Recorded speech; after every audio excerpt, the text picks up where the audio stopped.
Queridos, nós estamos aqui em nossa igreja caminhando em uma jornada de crescimento espiritual. Nós estamos vivendo um tempo especial, um tempo importante, onde precisamos realinhar e redirecionar os nossos passos para aquilo que o Senhor tem preparado e ainda quer fazer em nosso meio. Nós cremos que esse tempo de pandemia tem sido para nós como que uma escola, nos preparando para avançar, nos preparando para ir além. E de fato, sei que Deus tem preparado coisas novas para a nossa vida e para a sua vida também, neste futuro próximo. Começamos na semana passada uma série com o tema Renove. O objetivo dessa série, essas 5 semanas de agosto, é trazer para você alguns apontamentos espirituais, direcionamentos, para que você que está chegando para a igreja, para você que já está aqui há muito tempo, estar junto nesse propósito, caminhando em unidade na direção daquilo que Deus quer fazer entre nós. E hoje, no domingo passado, nós falamos sobre o propósito. Nós trouxemos a nossa memória, ressaltamos aqui aqueles que são os propósitos inalienáveis que justificam a existência de uma igreja. Nós falamos aqui sobre aquilo que está no coração de Deus sobre a igreja. Não consultamos aqui uma pesquisa de opinião pública, ou quem sabe criamos um parâmetro observando igrejas em diferentes lugares do Brasil e do mundo, mas não. O nosso foco, o nosso olhar se volta para a palavra. Quando nós queremos saber para que serve a igreja, qual o propósito dela, nós precisamos olhar para aquele que criou a igreja, que é o Senhor, e Ele é o dono da igreja. Amém, igreja? Ele é o dono da igreja. Então, se alguém perguntar para você, você já sabe o que responder, né? Quem é o dono daquela igreja lá da Vila Capra? Você já sabe quem é o dono, não sabe? Amém ou não amém, gente? É Ele, tá? Não sou eu e não é você, não é a diretoria da igreja, não é a denominação batista, não, Senhor. O dono é o Senhor Jesus. Ele voltará para buscar a sua igreja, Ele que a sustenta. Ela nasceu e tem crescido debaixo dessa direção. Hoje eu queria falar um pouquinho sobre a visão da nossa igreja. Toda igreja tem uma visão, toda igreja tem uma direção. Como eu disse aqui na semana passada, e volto a lembrar, ela pode ter essa visão de maneira delimitada, descrita e muito bem objetivada, ou pode tê-la de maneira subjetiva. As pessoas não têm ela escrita como nós temos, mas estão juntos caminhando naquela direção, nesse propósito. Então, talvez você venha de uma outra igreja onde você não passou por um treinamento, por um material como esse, onde aponta claramente qual a direção, qual a visão, qual a missão, propósitos, valores, estratégia, mas isso também não desqualifica a outra igreja. Para a gente é importante porque nos torna mais objetivos. Entendemos que precisamos correr, entendemos que precisamos acelerar. Eu entendo, irmãos, que nós estamos vivendo os dias do fim. Eu não sei se você acredita assim também. Eu acho que a gente está lá na tábua da beirada, gente. Na minha opinião, humilde opinião exegética, os serafins, eu não sei se são os serafins, se são os querubins, os arcanjos, mas aqueles que vão tocar a trombeta final já devem estar preparando essa trombeta para ser tocada, porque as coisas que nós estamos vendo aí no dia a dia nos dão esse apontamento. Então, eu entendo que a gente tem que ser mais célere, a igreja tem que trabalhar mais rápido, precisamos agilizar. Por isso que a gente está correndo com muitas coisas na igreja, trabalhando de um lado e de outro, porque entendemos que é urgente o trabalho da igreja. Então, por isso estamos, de maneira muito objetiva, apontando, a visão é essa, a direção é essa, e eu vou falar com muita honestidade para você que está aqui hoje, e para você que acompanha pela transmissão. Qual é o objetivo de nós sermos muito claros na nossa visão? Eu vou falar para você, peneirar. O que é isso, pastor? Peneirar, sim. O objetivo de ser claro na nossa visão, missão, valores, estratégia, apontando para você para onde a igreja está indo, é para, quem sabe você que está indo numa direção contrária, nem perder seu tempo. Me perdoe a franqueza, irmão. Não podemos perder tempo. Pastor, eu estou aqui, mas o meu foco é prosperar. Querido, procura outra igreja. Que isso, pastor? Magoou meu coração. Não é nosso foco. pastor, eu estou procurando uma igreja aqui que traga uma palavra de um evangelho coaching para mim, sabe? Aquela palavra que tudo dá certo, que o mundo é lindo, que tudo vai dar certo na minha vida. Querido, continua caminhando, continua procurando, não é aqui. Aqui você vai aprender sobre servir o próximo. Aqui você vai aprender que você cresce à medida que você serve outras pessoas e que você precisa viver para além de você mesmo. Se você não está disposto a caminhar nessa direção, eu vou ser sincero, irmãos, eu não acredito em membros messias, membros que chegam aqui e eu vou mudar a visão dessa igreja. Não, irmãos, Deus tem construído a visão dessa igreja desde o nascimento dela. Então essa família aqui está caminhando nessa direção.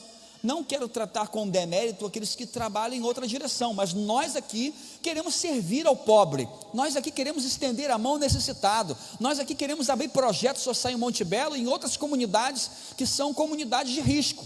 Nós temos essa visão, irmãos. Nós queremos entrar no meio do carnaval e profetizar vitória e salvação. Nós queremos ver uma Araruama liberta para Jesus. Ah, não, pastor, meu negócio é catedral, pastor para mim é pouco, quero logo apóstolo, ou até, quem sabe, arcanjo. Eu quero um negócio assim. Irmão, maravilha, não é aqui. O objetivo de clareza e objetividade é mostrar o que nós estamos servindo e o que nós não estamos servindo. Esse é o fato. Então, querido, não fique chateado. Se hoje você ouviu essa palavra e ficou assim, poxa, pastor, não era isso que eu queria ouvir. Nós precisamos ser claros. A visão da nossa igreja, eu queria hoje, nessa ocasião, fazer um ajuste, uma sintonia fina na nossa visão. A visão da nossa igreja, desde o início, desde muito tempo atrás, eu nem posso precisar a você quando foi que Deus colocou essa visão, mas a nossa visão sempre foi essa aqui, ó. Pode passar, por favor. Amém. Ganhar todas as pessoas para Jesus. Amém, irmãos? Você concorda com essa visão? Essa é a visão da igreja. Ganhar todas as pessoas para Jesus. No entanto, irmãos, nesses últimos meses, eu tenho orado e nos meus momentos de devocional com o Espírito Santo, eu tenho entendido a necessidade de delimitação, de delimitar essa visão. Então eu vou fazer um ajuste, uma sintonia fina nessa visão, porque quando nós falamos alcançar todas as pessoas para Jesus, a gente está falando de quê? O mundo. E quando a gente fala o mundo, torna-se uma coisa muito ampla. Eu não sei se você já passou por uma graduação, ou uma pós-graduação, quem sabe. Você é desafiado a construir, quando você vai construir o seu trabalho de conclusão de curso, ou até quem sabe o seu projeto de dissertação de mestrado, a estreitar o seu apontamento. Você não pode ser genérico demais, você precisa ir no ponto.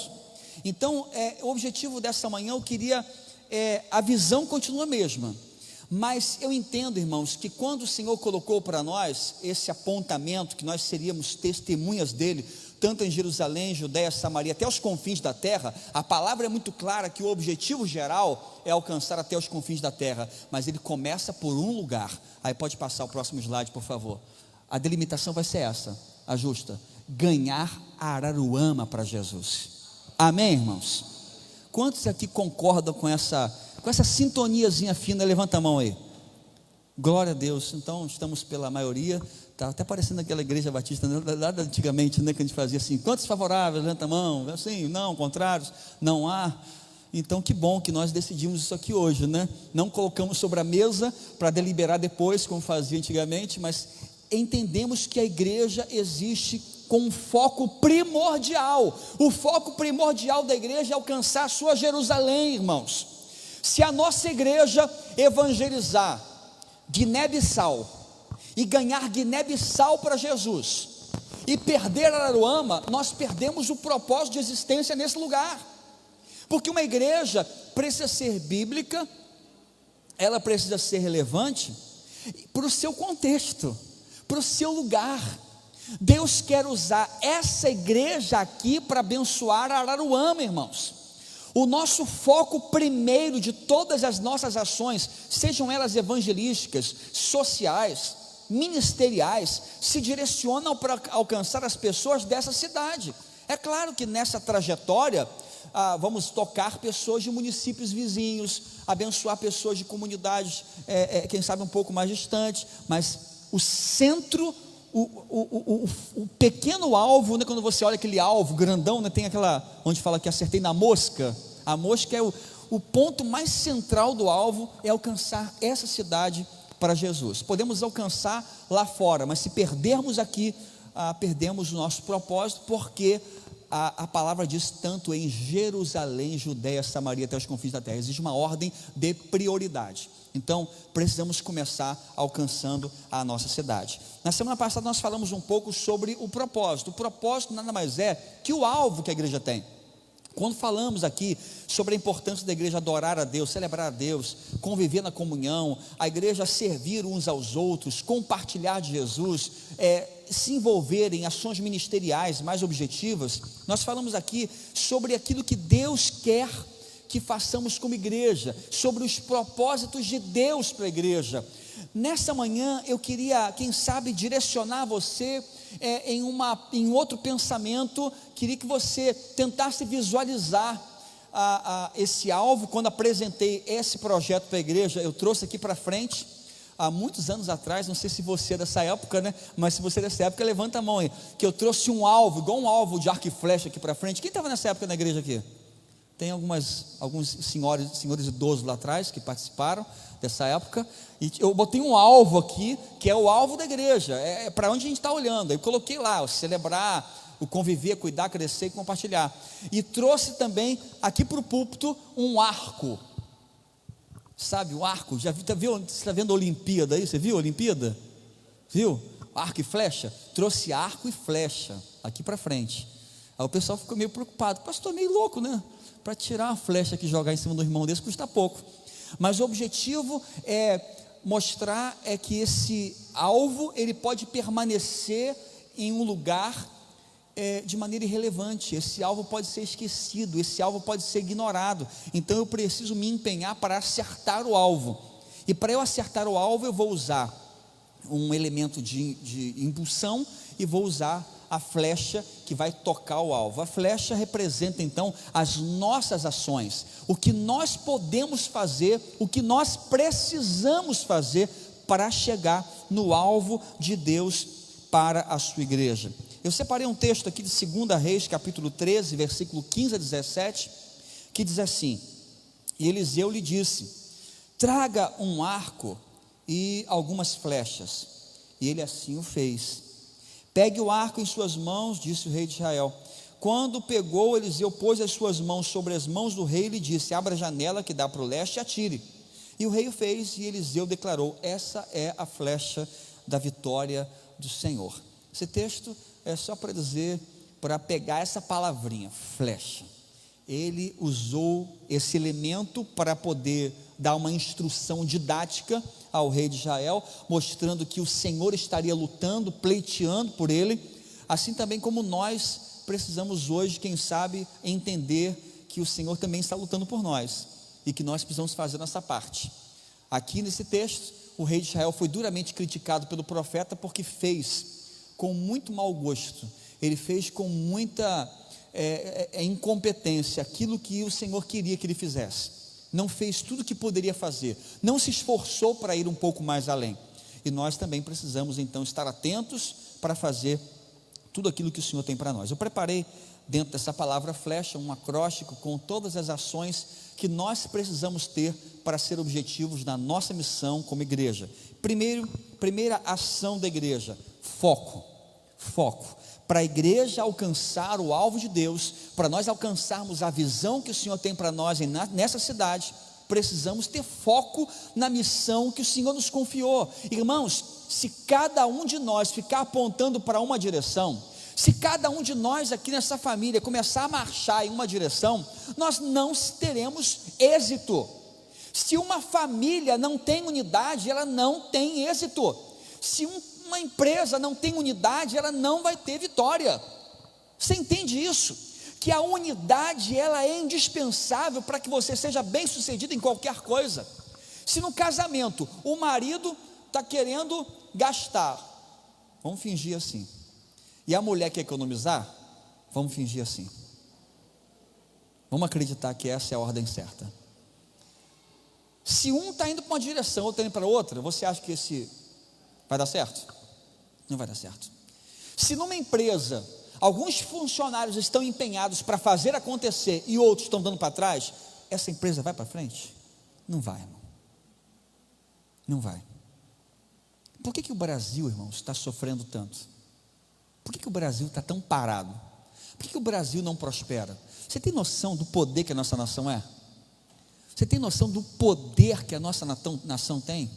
Você tem noção, gente, que se nós fecharmos os nossos portos, lá fora o pessoal vai comer computador, vai comer iPhone, vai comer televisão de plasma, de LED, mas não vai comer comida, porque nós somos o celeiro do mundo. Você tem noção do que significa isso? Do poder que essa nação tem? E por que nós não prosperamos? Porque estamos extremamente desunidos, briga o tempo inteiro, é briga política de um lado, é um puxando para um lado, um puxando para o outro, o tempo inteiro. Imagine se todos nós nos uníssemos, né? Se o Brasil se unisse, nós somos uma grande nação, e vamos fazer esse país acontecer. Quem fará acontecer? Pessoal de direita, junto com o pessoal de esquerda, vamos juntar todo mundo em um propósito, ser uma nação grandiosa. Irmãos, ninguém ia segurar a gente, nem Estados Unidos, nem China, nem ninguém, porque nós somos uma nação abençoada. Eu acredito nisso, amém ou não amém? Nação abençoada, irmãos, uma nação abençoada por Deus. Então, o foco é indispensável. Deuteronômio capítulo 5, versículo 32 e 33 declara: por isso, tenham cuidado de fazer tudo como o Senhor, o seu Deus, lhes ordenou. Não se desviem nem para a direita nem para a esquerda. Andem sempre pelo caminho que o Senhor, seu Deus, lhes ordenou, para que você tenha vida, tudo lhe vá bem, e os seus dias se prolonguem na terra do qual tomarão posse. Irmãos, para que a nossa igreja seja uma igreja abençoada, para que nós alcancemos o nosso objetivo, a nossa visão como igreja, para que nós vejamos essa cidade rendida aos pés de Jesus, nós não precisamos ser uma igreja grandiosa, nós não precisamos ser uma igreja poderosa financeiramente, nós não precisamos, irmãos, ser uma igreja cheia de talentos especiais, nós só precisamos ser uma igreja unida, em unidade de propósito. Uma igreja em unidade de propósito, irmãos, as portas do inferno não prevalecerão contra ela, nada será difícil demais, nós vamos conseguir alcançar objetivos que gente com mais recurso, gente com mais membresia, gente com mais estrutura não consegue fazer, porque há unidade, há comunhão. Irmãos, precisamos ser uma igreja focada, é vital para que essa igreja avance, andarmos juntos, todo mundo remando numa mesma direção. Imagine se a igreja fosse um grande barco, uma grande embarcação, e todo mundo que entrou aqui, você que está aqui nessa manhã, você que está acompanhando pela transmissão ao vivo, que ama essa igreja, é membro dessa igreja, imagine se todos nós estivéssemos nesse barco chamado PIB da Vila, e você chegou aqui, querendo ou não, você recebe um remo na sua mão. Imagine se cada pessoa remasse para uma direção diferente. Imagina se metade da igreja remasse para o norte e a metade da igreja remasse para o sul. O que aconteceria com esse barco? Hein? Teria muito esforço, muita energia sendo gasta, muita gente ficando sobrecarregada, mas não sairia do mesmo lugar. Sim ou não? Você conhece igrejas assim? Você conhece igrejas assim, que passam os anos, há muito esforço, há muita energia, há muita discussão, há muito calor, muita gente trabalhando, mas parece que não sai do lugar? Por quê? Porque existem pessoas remando em direções diferentes.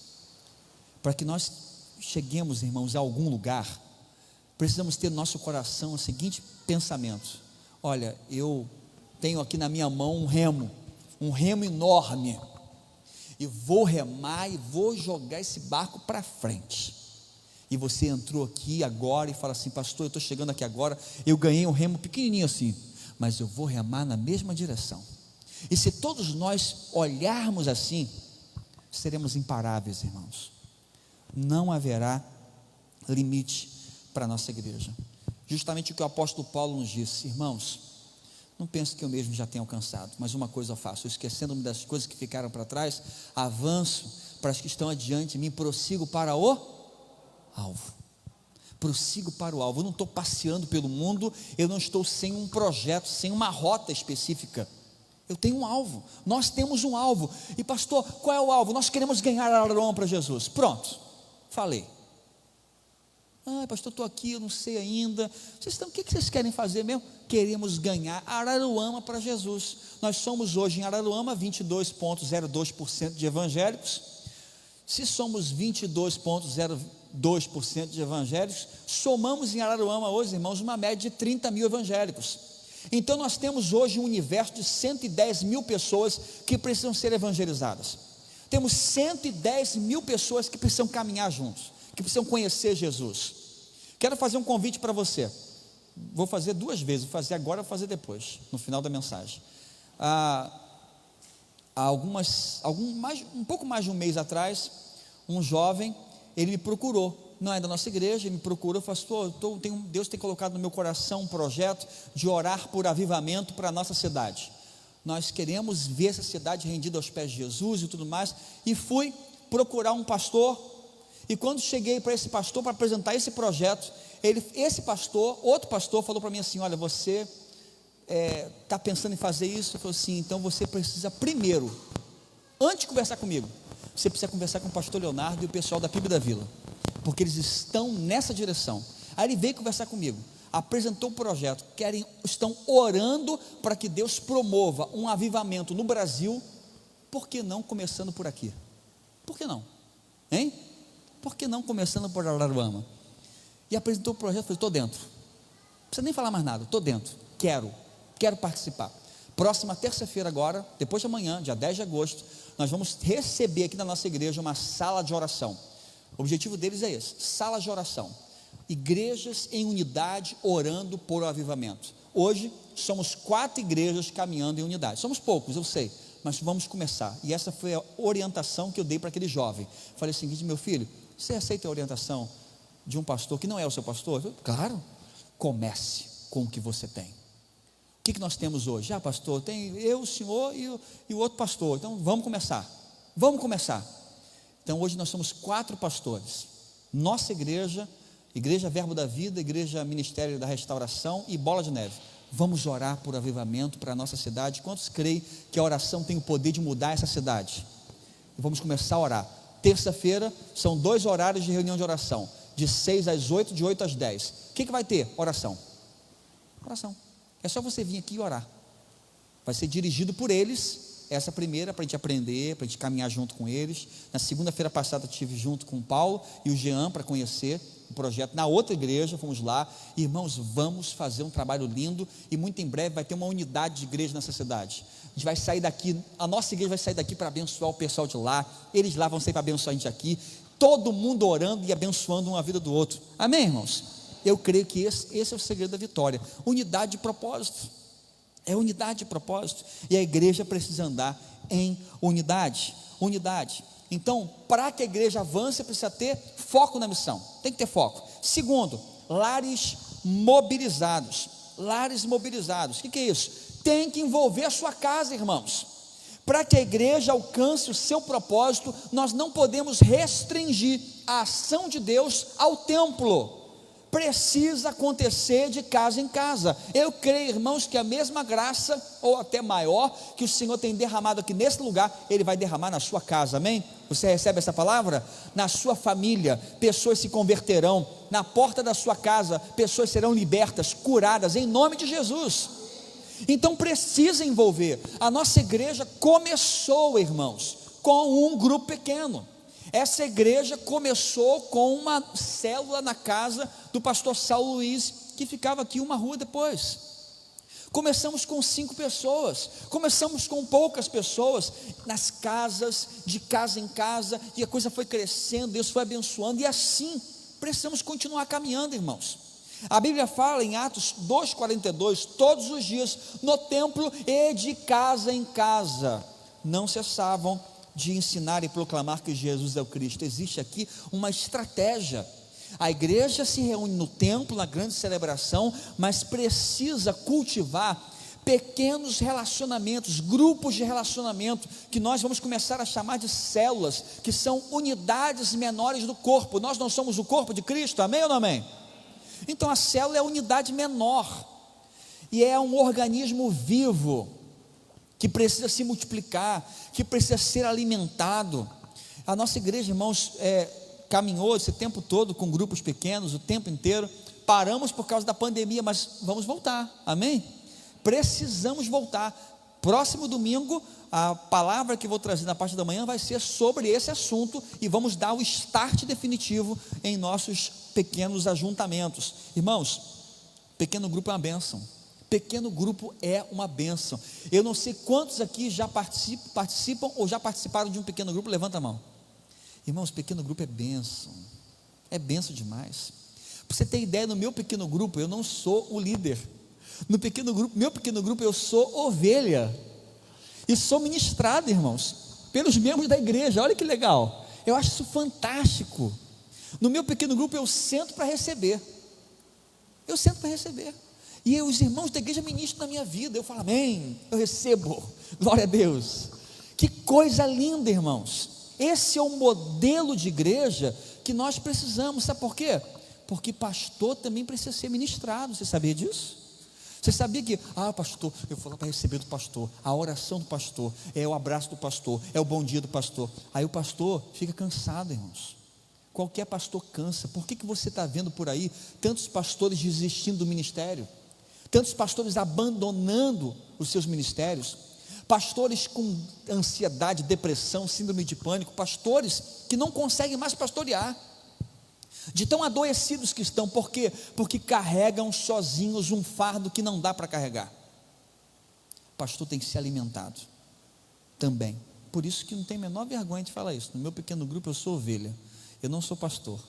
Outros que ministram sobre a minha vida, que coisa maravilhosa. Você precisa de alguém, um grupo menor, para você estreitar relacionamento. Aqui no culto não dá tempo, gente. O pastor chega lá e te canta e tal, isso aqui lá é pregação, é objetivo, é a hora, e tem que correr, tudo muito acelerado. No pequeno grupo você senta, até a organização da cadeira é diferente. A gente senta um de frente para o outro, a gente olha olho no olho, conversa, ouve o pedido de oração, tem uma oportunidade de sentar um pouquinho mais, de estreitar relacionamentos. Igreja é relacionamento. Lembra que eu sempre estou dizendo aqui, quase todo domingo, gente, não é sobre o que você faz para Deus, é sobre quem você é para Ele. Não adianta você orar, expulsar demônio, falar novas línguas, profetizar. Lembra o texto lá? Mas naquele dia ele diria abertamente: apartai-vos de mim, maldito, porque nunca vos conheci. É relacionamento. E precisamos nos conhecer, precisamos ter esse tempo de intimidade, de relacionamento de um para com o outro. Precisamos, irmãos, o pequeno grupo, a célula, ainda é a melhor estratégia para o crescimento da igreja. Ainda é a melhor estratégia. É a estratégia da igreja primitiva, é a estratégia da primeira igreja que existiu na face da terra, e continua sendo a melhor estratégia. Grupos menores, sabe por quê? Porque o grupo pequeno, ele entra onde nós não conseguimos entrar. Você pode montar um pequeno grupo no seu condomínio, no seu local de trabalho. Eu tinha uma célula na faculdade, juntava o pessoal lá. No meu grupo pequeno tinha um católico, um espírita, um bandista, um agnóstico e um ateu. Só eu de evangélico, mas juntava lá. E vamos, gente, olha aqui, isso aqui, olha o que o Papai do Céu fala sobre isso aqui e tal. Irmãos, você pode montar isso em qualquer lugar, no seu setor de trabalho, na sua casa, no condomínio fechado, onde nós não podemos ir como igreja fazer um culto, onde eu não posso levar o projeto Atitude, entrar com um trio elétrico dentro do seu condomínio. Não posso fazer isso, mas você pode chegar lá e abrir a sua casa, fazer um caldo verde nesse friozinho, gente, e chamar os seus vizinhos assim: ei, fiz um caldo verde aqui em casa, vai ter uma pequena reunião, alguns amigos, eu queria te convidar, você vai? Lógico que eu vou. Se for então um churrasco, irmãos, você pode saber que vai lotar. Aí pode até convidar o pastor para orar, né? Aí junto o pessoal lá, come aquela carninha, brinca, aí você dá uma pausa lá. Gente, eu trouxe vocês aqui por esse motivo e tal. Gente, você pode. Ontem nós saímos no abraçar, eu não vejo ninguém recusar a oração. Pode acontecer, pode. Mas via de regra, 99% das pessoas, se chegar assim, o camarada pode ser de qualquer religião, pode ser católico, espírita, não interessa. Posso orar pela sua vida? Eu queria orar por você, pode? Não, lógico, pode, com certeza. As pessoas aceitam. Aí você tem uma ferramenta, irmãos, de ampla aceitação. Por que a gente não usa? Reúne na sua casa. Eu quero desafiar você hoje, a partir de agora, começar a orar para disponibilizar a sua casa, para hospedar um pequeno grupo da nossa igreja. Ah, pastor, mas só tem eu e meu marido, vai ficar tão pouca gente. Comece, você, seu marido e seus filhos. Comece você, seu marido, a sua sogra. Com a sogra vai ser então, irmãos, uma bênção. Vai ser um teste assim de crescimento espiritual muito grande. Você está entendendo? Chama um amigo, chama um vizinho, chama um colega de trabalho. Você vai ver grandes coisas acontecendo nesse lugar, amém? Terceira estratégia para que a igreja cumpra a sua missão, a sua visão, envolvimento financeiro. Irmãos, tem que ter, não adianta. Ah, pastor, vai falar sobre isso de novo? Sim, vou falar. Sabe por quê? Porque se nós omitirmos essa doutrina bíblica, nós sempre ficaremos engessados a fazer pouco, a servir poucas pessoas. Irmãos, nós podemos fazer muito mais. A nossa igreja tem feito muito com pouco recurso. Podemos fazer muito mais. Podemos fazer muito mais. Há umas 2 semanas, estava conversando com o Mário na tesouraria, e lá em Monte Belo, a obra avançando, a obra deslanchando, e eu perguntei, rapaz, da onde que está vindo dinheiro, cara? Me conta esse mistério aí. Pastor, Deus está abençoando, as pessoas estão chegando e tal, glória a Deus, e a coisa está melhorando, Deus está abençoando a igreja financeiramente, amém, irmãos? Porque está abençoando você, tá? A igreja não recebe dinheiro de governo, não aceitamos dinheiro de governo, de prefeitura, de nada, é aqui, então não tem outro, não tem plano B, Deus vai abençoar você, amém ou não amém? Pode ser assim? Podemos continuar orando nessa direção? Então Deus vai ter que abençoar você mesmo, para que você abençoe a igreja. Eu falei assim, pastor, a coisa está acontecendo e tal, e eu falei, irmãos, vamos começar a orar por projetos maiores. Eu estou orando assim, irmãos, eu estou orando de coração para você, que Deus dobre a receita da igreja. Eu estou orando, e sabe como que Ele vai fazer isso? Como que Ele vai fazer isso? Abençoando você, cara. Sabe por quê? Porque a gente tem muito mais a fazer. Nós temos muito mais a fazer, irmãos. Tem muito mais. O projeto de Monte Belo está avançando, mas quando acabar os banheiros, irmãos, eu vou lançar o desafio de construir o prédio. Com quanto que nós temos em caixa hoje, irmão? Você sabe quanto que tem? Eu falo para você que eu sei, anotei aqui para não esquecer, 0.000. É quanto tem em caixa hoje para começar a obra lá. Mas eu creio, irmãos, que um milagre vai acontecer aí, que a coisa vai fluir. Você acredita nisso? E não vou esperar não, irmãos, vou esperar, que o pessoal fala assim, não pastor, vamos dar uma respirada, vamos terminar os banheiros, a obra da cantina, vamos dar uma respirada, para a gente depois tomar, não vou respirar nada, vamos continuar, porque Deus tem grandes projetos para nós, irmãos, e não é para nós sermos abençoados não, você tem noção disso? Você já viu a qualidade do porcelanato que compramos para botar nos banheiros lá de Monte Belo? Depois vai ver. Está melhor do que o nosso, irmãos. Amém. Vamos dar o nosso melhor. Talvez nem você usufrua disso, mas lá aquela comunidade vai ser muito abençoada, irmãos. Vai ser muito abençoada. Esses dias estavam colocando o poste lá, colocaram o padrão, poste padrão. É isso que fala? É assim que fala, poste padrão? Estavam colocando o poste lá e os meninos conversando. E eu vi um grupo de jovens passando. Não é da igreja não. Passando. Aí um brincando com o outro. O que vai ser aí? Aí um falou assim, vai ser um estádio de futebol. Vai ser um estádio de futebol. Quantidade de obra que está fazendo, deve ser um estádio de futebol. Aí o outro falou assim, rapaz, você é bobo, você não está vendo que isso aí vai ser uma igreja, rapaz? Isso aí é uma igreja.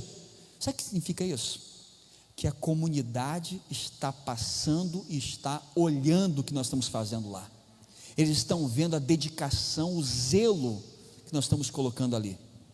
E muito em breve, eles vão se sentir muita vontade ali. Irmãos, as pessoas daquela comunidade vão se converter e nem vão ver que se converteram. Elas vão estar dentro da igreja quando se perceberem. Já fui batizado e tudo, nem vi. Vai ser assim. Por porque elas já estão chegando, elas estão se aproximando, e vamos oferecer o nosso melhor, irmãos. Para isso, Malaquias 3:10, trazei todos os dízimos à casa do tesouro, diz o Senhor. Amém, irmãos? Trazei todos os dízimos à casa do tesouro, diz o Senhor. Depois disso, provai-me, diz o Senhor dos exércitos. Tremendo isso, gente.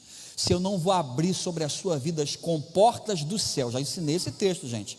O texto fala janelas, em outras versões, a minha versão é mais antiga, fala comportas do céu. Gente, existe uma diferença entre porta e comporta, já ensinei aqui. Porta é da sua casa, comporta é de represa. Existem bênçãos de Deus que estão represadas no céu, que serão abertas sobre a sua vida, na hora que você desatar essa questão de fidelidade na sua vida. Seja fiel ao Senhor, traga o dízimo todo, diz a palavra, ou seja, seja fiel de verdade ao Senhor.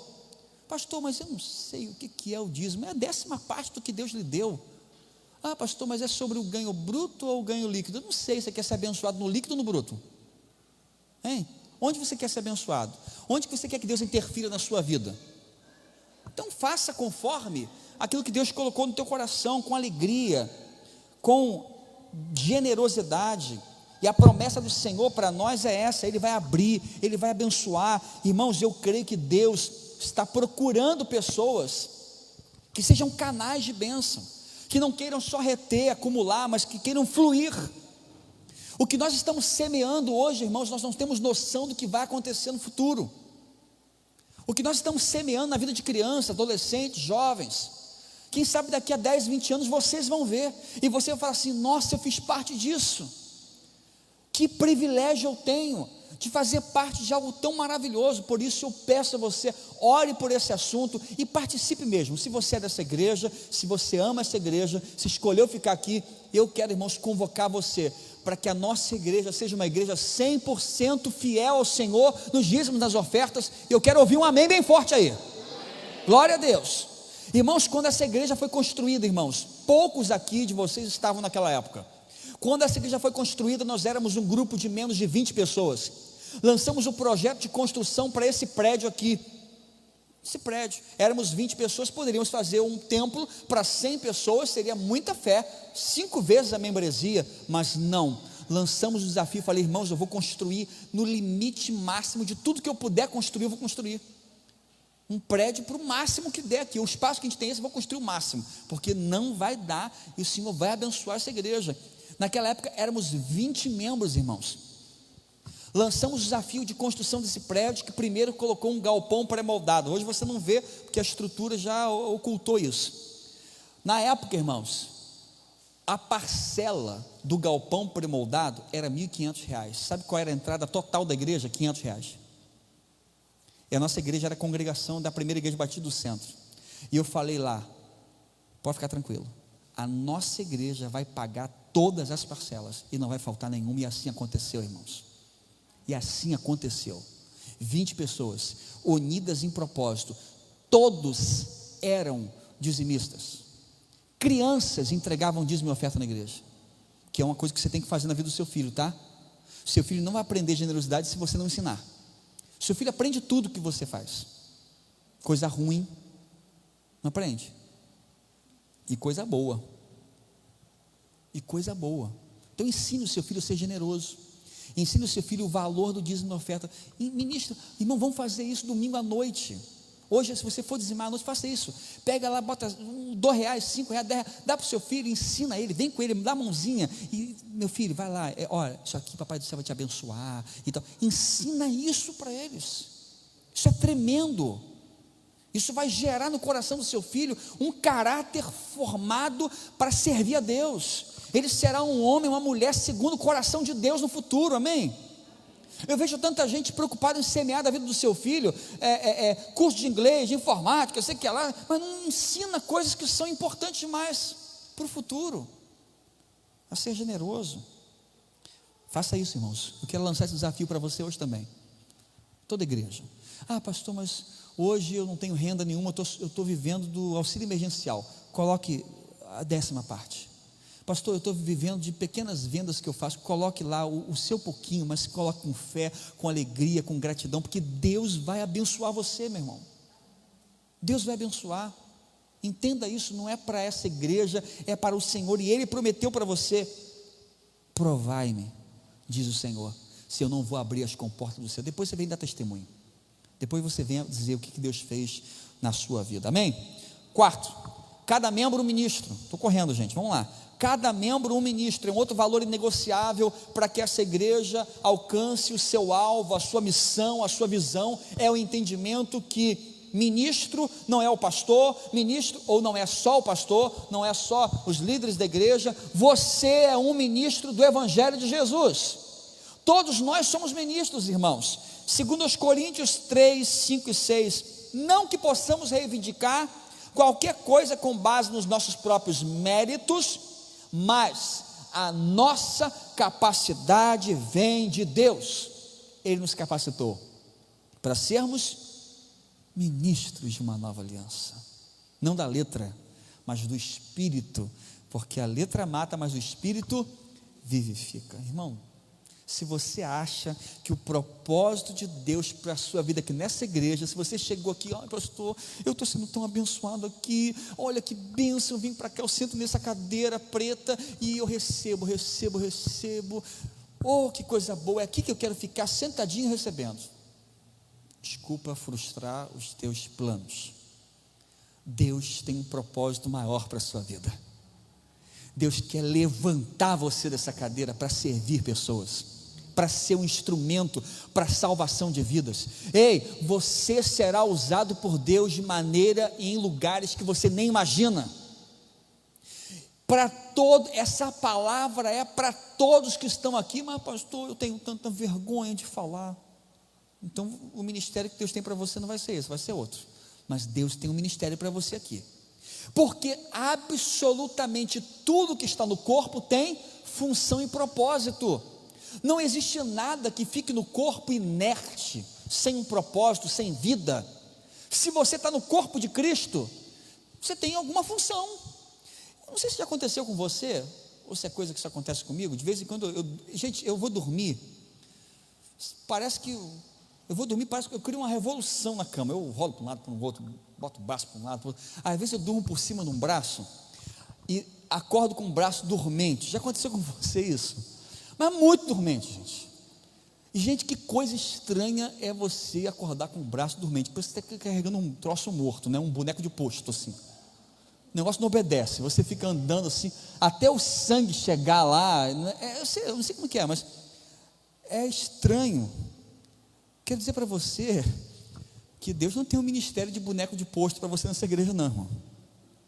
Ah, pastor, eu sou um membro dormente. Não. O sangue de Jesus precisa chegar até você, e quando chegar em você, ele vai te inflamar, ele vai te inspirar, ele vai te motivar, ele vai te impulsionar para fazer algo, irmãos. Não dá para você ficar sentado nesse banco só recebendo, não. Faça alguma coisa. Sirva alguém, sirva um propósito. Deus tem uma obra para fazer na sua vida aqui nesse lugar.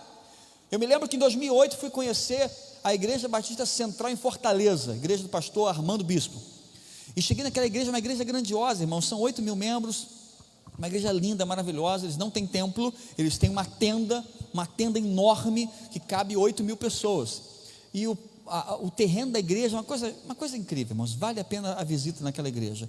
E eu fui lá num dia que estava tendo um projeto, e eu conheci alguns ministérios da igreja. Tem um ministério que começou com um rapaz, um jovem se converteu, ele era surfista na cidade, pegava as ondas ali nas praias de Fortaleza, e ele se converteu, camarada com aquele cabelão rastafari, não tem? Grandão, ouvia reggae, puxava um baseado, e como se converteu, entregou a vida a Jesus de verdade, irmão. Se converteu, mudou de vida, foi batizado nas águas, e começou então o Espírito Santo a incomodar a vida dele, e falou: pastor, eu tenho que fazer, o Espírito Santo está me incomodando para fazer alguma coisa, mas eu não sei o que fazer, eu não sei cantar, eu não sei pregar, eu não sei dar testemunho, eu não sei nada disso, mas ele está me impulsionando, eu tenho que fazer alguma coisa. E o pastor falou: meu querido, ora, pede ao Espírito Santo direção, o que você gosta de fazer? Porque normalmente é assim, Deus vai trabalhar naquilo que você já gosta de fazer. E aí ele falou assim: ó, pastor, eu gosto de pegar onda. Eu gosto de pegar onda. Você bota numa prancha, eu pego onda o dia inteiro, fica lá naquela prancha, o dia inteiro para baixo para cima. Então o pastor pensou assim, né? Ainda bem que Deus deu a direção, né? Então, meu irmão, faz o seguinte: pegue onda para a glória de Deus. Aí você poderia pensar assim: nossa, como assim? Não tem menor propósito. E ele pegou aquela palavra, é isso aí, pegar onda para a glória de Deus.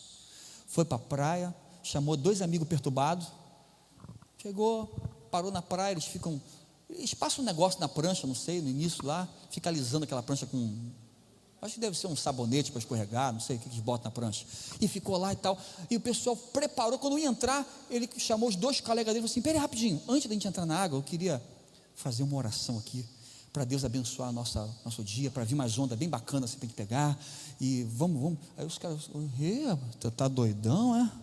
Acharam que ele estava mais doidão do que o normal, né? E vamos orar, que orou lá, e leu um versículo da Bíblia, e foram pegaram onda de tarde toda. Legal, tal. No sábado seguinte voltou, aí chamou mais 2, aí agora já eram 4, e foi chamando. No dia que eu estava lá, estava fazendo a reunião dos Sal Surfistas, com 500 surfistas, que foram evangelizados e ganhos para Cristo, por aquele jovem que decidiu colocar os seus dons e talentos a serviço do reino de Deus. A coisa mais linda, Deus levantou ele, se tornou um líder, um pastor, e foi aprendendo. Irmãos, comece com aquilo que você gosta de fazer. Comece por algum lugar, mas você precisa entender que Deus tem um propósito para a sua vida, amém?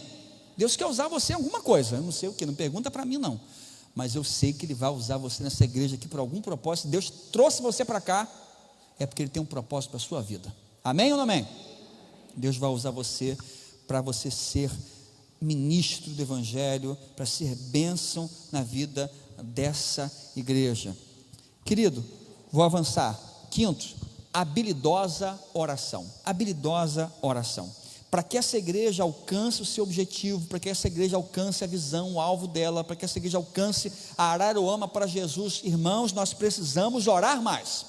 E como eu falei que ia falar no início e falei no final, você poderia pensar assim: pastor, mas vai montar sala de oração na terça-feira? Tem culto de oração na quarta. E daí? Eu aprendi quando era criança, na igreja batista, lá na Praça da Bandeira. A minha avó falava um negócio no culto, eles gostavam de repetir isso. Eu não entendia muito porque na época eu era criança, mas hoje eu entendo. Chegava alguém no púlpito e falava assim: muita oração. Você não sabe não? Você sabe. Muita oração? Pouca oração? Nenhuma oração. Eles repetiam isso direto. Eu não entendi naquela época, hoje eu entendo. Mais oração, irmãos. Mais oração. A oração é a chave da vitória, irmãos. Você entende que existem pessoas que podem rejeitar a nossa pregação? Já aconteceu com você? Você vai falar para alguém de Jesus: não quero ouvir não. Não me vem falar de Jesus não. Essa pessoa pode rejeitar a sua pregação, mas ela não tem a menor defesa contra a sua oração. Ninguém tem proteção contra as nossas orações. Ninguém. Então entenda que a oração, ela tem um papel fundamental para que essa igreja caminhe na direção da sua visão. Para que nós alcancemos essa cidade para Jesus, irmãos, nós precisamos orar mais. Então vai montar sala de oração terça-feira sim, e quarta-feira vai estar todo mundo aqui de novo para orar. Quem sabe quinta-feira a gente sobe até um monte. Sei. Irmãos, investir na oração, investir numa vida poderosa de oração. Essa cidade não será transformada por palavras persuasivas de sabedoria humana. Será joelho no chão, irmãos, e clamou a Deus. Quando nós orarmos, irmãos, com autoridade espiritual, quando nós orarmos cheios do Espírito Santo, nem será preciso pregar. As pessoas entrarão por essa porta aqui, clamando por salvação. Você acredita nisso? Vai acontecer, irmão. Mas nós precisamos orar mais. Nós estamos orando pouco, gente. Estamos orando pouco. Eu não sei se você sabe que quarta-feira tem culto de oração. E essa quarta-feira é uma quarta-feira muito mais especial, porque é meu aniversário e vai ter festa surpresa para mim. É verdade, caiu certinho, dia 11 de agosto. Melhor dia para cair, irmãos. Festa surpresa, só não conte para o pastor. Quarta-feira agora. Irmãos, eu quero receber oração. Eu venho na quarta-feira aqui para orar e para que você ore pela minha vida também, porque eu tenho muito a agradecer a Deus nesse dia especial que vou estar completando 30 anos. Também que passou no mente, né? Cara, meus 30 anos. Papai, obrigado. 44 anos, para a glória do Senhor, com muita alegria. E vem mesmo, vem quarta-feira, vamos agradecer a Deus junto aqui. Oração, Tiago 5,16, vamos ler juntos? Tiago 5,16, bota aí, vamos lá. A oração, pode ficar melhor, não pode? Vamos lá? A oração de um justo, a oração pode o que, irmão? Muito, muito. Vamos orar mais, irmãos, vamos clamar mais. Quem sabe você é daqueles que pensa assim: pastor, a gente tem que trabalhar e fazer tudo o que te puder. Aí quando não conseguir mais solução, a gente ora. Não, irmão, é o contrário. É o contrário, a gente tem que orar primeiro. A oração não é o último refúgio, é o último recurso daqueles que já tentaram de tudo. A oração deve ser a nossa primeira instância. É orar, é começar o dia orando, é terminar o dia orando, é impregnar a igreja de oração, irmãos. Oração. E eu quero convidar você a esse propósito. Tem uma frase que eu já recitei aqui, eu gosto muito dela, desde que eu li, eu guardei, que fala assim: em Atos 2, os crentes oraram 10 dias.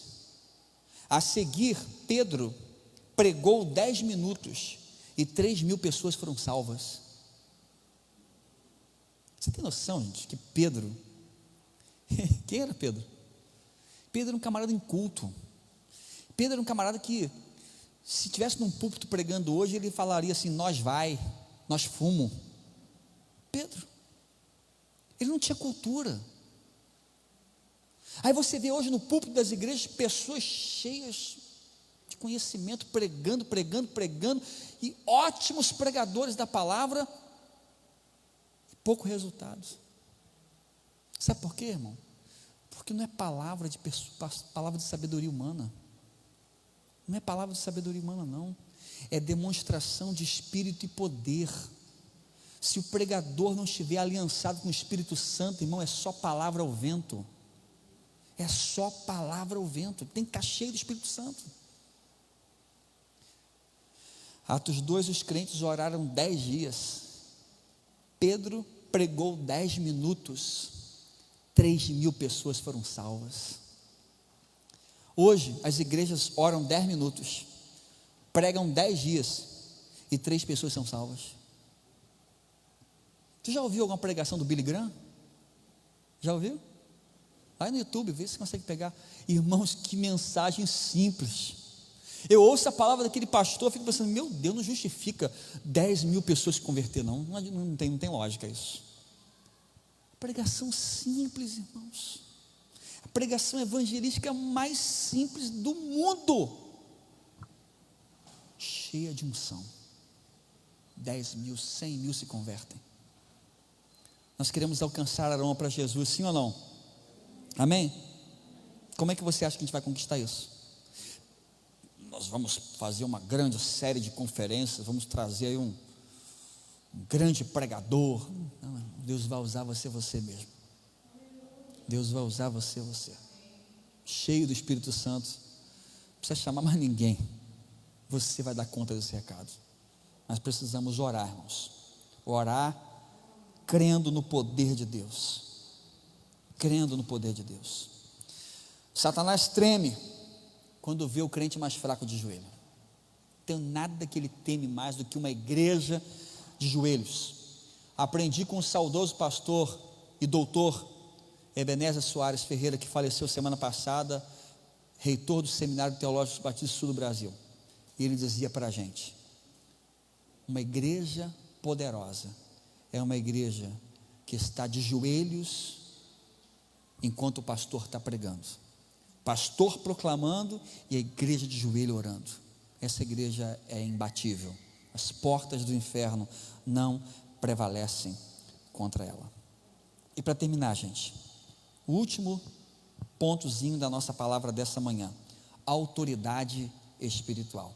Para que essa igreja caminhe, para que essa igreja chegue ao centro do propósito de Deus e alcance a visão do que Deus tem para nós, precisamos viver debaixo do princípio da autoridade espiritual. Esse é um princípio inegociável na vida da igreja, é o bom entendimento do valor da autoridade espiritual. A nossa igreja pode ter tudo, irmãos: oração poderosa, cultos fervorosos, comprometimento financeiro, pode ter tudo isso, mas se não tiver um espírito de submissão às suas lideranças, às autoridades espirituais que foram constituídas por Deus, nós não chegaremos a lugar nenhum, porque para Deus, aquele que não obedece, aquele que não anda em submissão, está debaixo de princípio de rebeldia.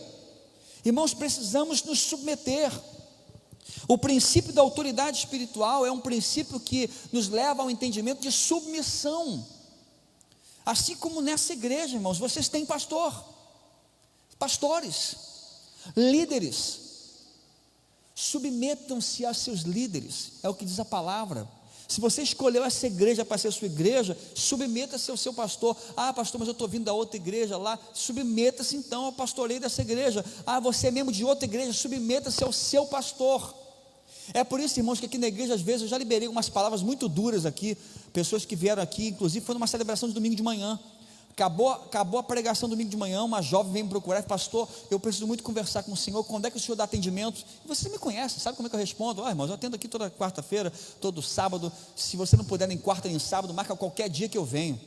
Ah, que maravilha, porque eu sou da igreja tal, aí falou o nome da igreja que não vou citar por uma questão de ética, eu sou da igreja tal, e eu tentei marcar uma audiência, um gabinete com o meu pastor, e ele só tem agenda aberta para me atender daqui a 1 ano e 6 meses.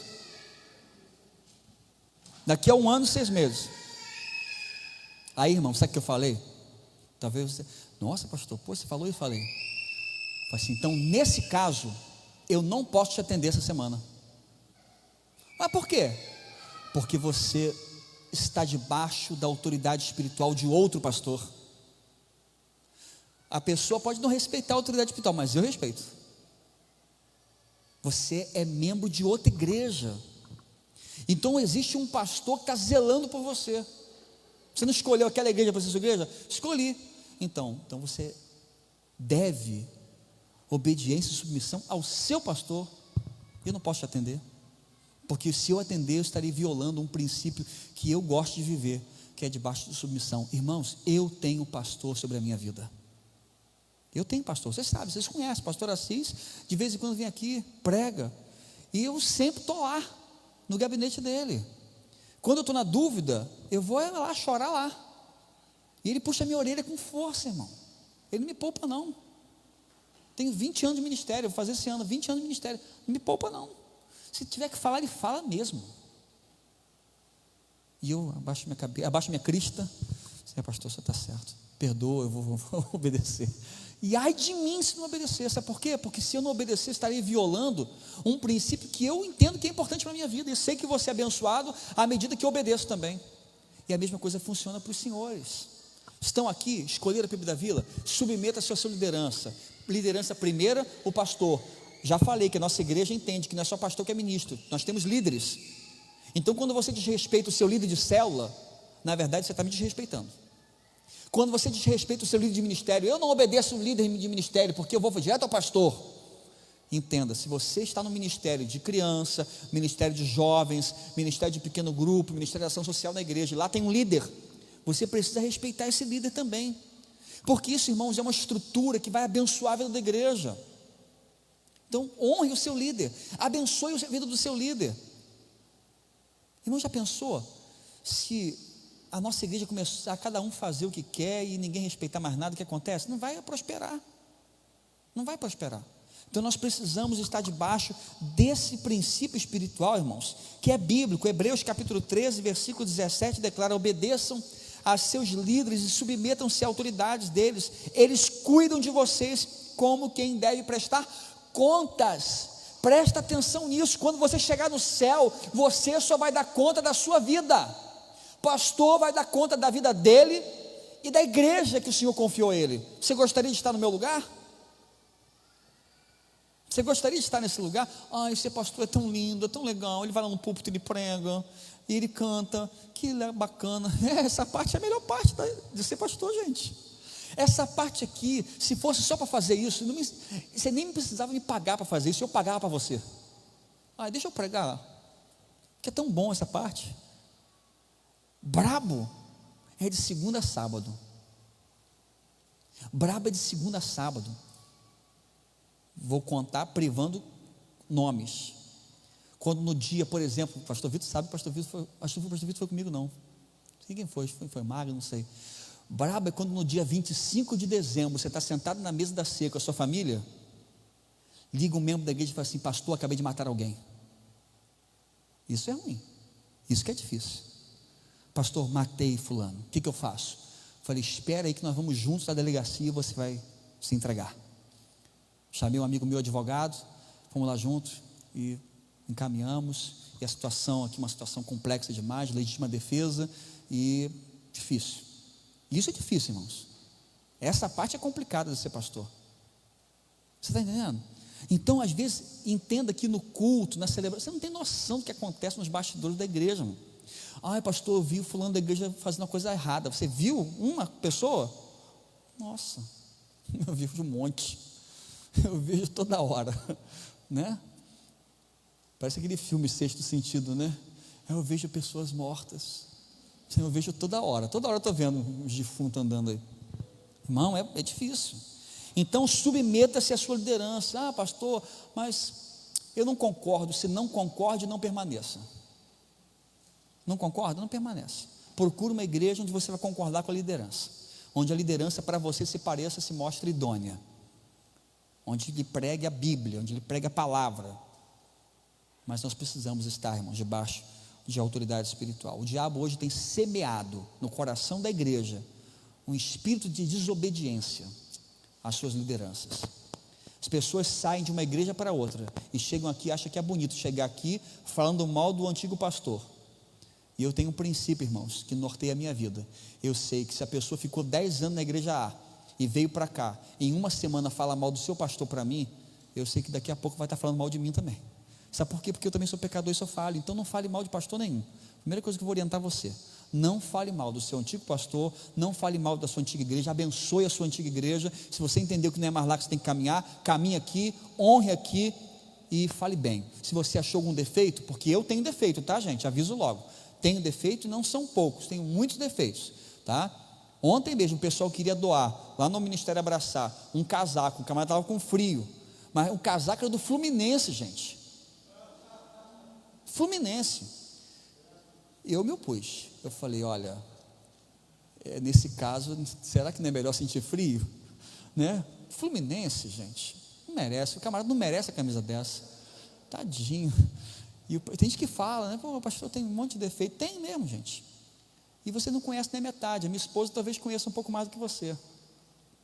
Você viu um defeito no seu pastor? Pode me procurar, irmão. Fala comigo: pastor, o senhor errou ali. Me ajuda, irmão, me orienta também, tá? Não quero ser pastor, ficar no altar não, eu quero ser pastor para sentar junto contigo e olhar olho no olho, e você fala: pastor, o senhor pisou na bola, passou por mim ali, não falou comigo, ou foi grosso, ou foi ignorante. Pode acontecer, irmão, todo mundo aqui é humano, está entendendo, gente? A gente ficar se enganando aqui, achando que todo mundo aqui é anjo, que nós não somos anjos não. Tem dia que você acorda aí chateado, aborrecido, eu não sei, mas se nós não nos ajudarmos, essa igreja não vai prosperar. Mas vem com humildade, chega no lado: pastor, poxa, né? Você já viu aquele ditado, a morde sopra? Já viu isso? A morde, chega assim, convida o seu pastor para tomar um café no Café Cap. Pastor, quero pagar um café para o senhor. Aí eu vou todo iludido, né? Café, aí depois você dá o café, diz: pastor, chamei o senhor aqui na verdade, porque eu queria falar que o senhor passou por mim e não falou comigo. Aí você morde, mas dá aquela sopradinha, né? Você está entendendo? Mas faz, irmãos, comigo, com liderança da igreja, qualquer um líder da igreja aqui estará disponível para te ouvir nesse sentido, mas precisamos estar debaixo dessa orientação. Para terminar, estou acabando, prometo, eu nunca vi. Se você já viu, Depois você me conta.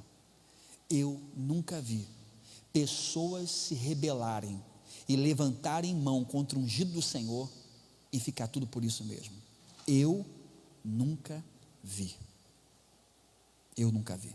Por isso eu digo para você, não entra nessa furada, porque é uma estratégia de Satanás para destruir a igreja e destruir a sua vida. Não participe. Viu errado, faz o que eu falei, orienta, conversa, procura alguém, ora, pede direção de Deus, mas não entra nisso, irmãos, não entra nisso. Aqui nessa igreja aconteceu muito disso, de pessoas que se levantaram contra mesmo. Irmãos, a minha única palavra foi: a igreja não é minha. O dia que os irmãos aqui quiserem, vocês sabem disso, os irmãos podem se reunir, convocar uma assembleia e falar assim: pastor já não serve mais, vamos trocar esse pastor. Os irmãos podem fazer isso, os irmãos têm essa autoridade jurídica para fazer isso, está delimitado no estatuto da igreja. Faça, mas faça do jeito certo, mas não levante mão, irmãos, especialmente se estiver debaixo da direção do Senhor.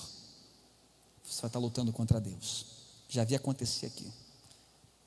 E eu falei: não é minha igreja. E essa igreja vai quebrar. A igreja não é minha. Não é minha. E pessoas que falaram isso pagaram um preço muito alto, que eu não quero que você pague na sua vida. Não faça isso. Submeta-se. É aqui, irmão? Amém? Submeta-se. Ah, não é aqui, eu sou de outra igreja. Vai para a sua igreja, pede perdão ao seu pastor, se reconcilia com ele. Tenho certeza que ele vai ser bênção na sua vida. Irmãos, vamos fechar aqui? Vamos lá. Passa aí o último, vou dar só o fechamento. A flecha completa, bota lá. Isso, a flecha completa, cadê? É assim que a nossa igreja vai chegar à vitória. Foco na missão, lares mobilizados, envolvimento financeiro, cada membro um ministro, habilidosa oração e autoridade espiritual. Aí está a nossa flecha, é assim que nós vamos alcançar o alvo de Deus para a nossa vida. Amém? Feche seus olhos, vamos orar.